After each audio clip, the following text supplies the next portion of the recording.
Hi everyone, Ryan here with Fight Game Analysis, and today we are going to be taking a look back at the fight between Jan Blachowicz and Israel Adesanya.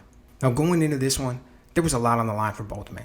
Adesanya was moving up in weight, and he was looking to become only the fifth fighter in the UFC history to simultaneously hold on to two belts.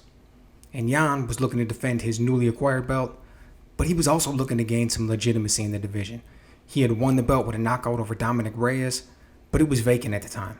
And without having beaten John Jones, who maintained dominance over the division for a long time, there was just a little bit of a question mark behind what Blachowicz had. Going into the fight, one of the key talking points was how this was going to be a fight between the size and the strength of Jan Blachowicz versus the speed of Adesanya. And that point just got highlighted at the weigh-ins. You've got Adesanya over here clowning, standing on the scale with the pizza box, but he only came in at 200.5 pounds. That's 4.5 pounds under the division limit.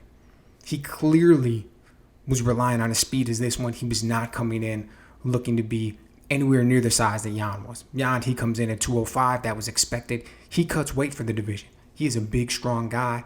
By the time the actual fight rolled around, he was probably 220, maybe even 225 pounds.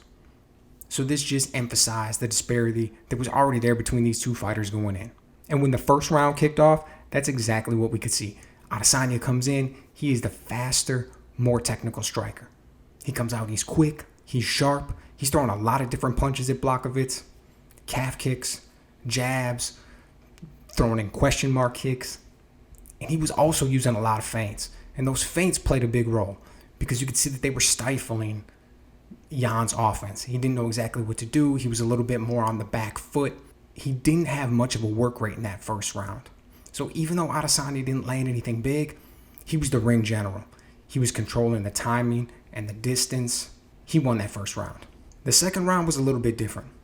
Adesanya came out and he basically maintained the same plan that he had in the first round, but tried to crank it up just a little bit more.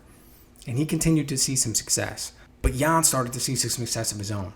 He started to up his work rate. He started to come forward, started to land his own jab a little bit, some kicks. This was a close round, but at the end of it, Jan took this one in my book. It was up for debate a little bit. You heard the announcers talking about it.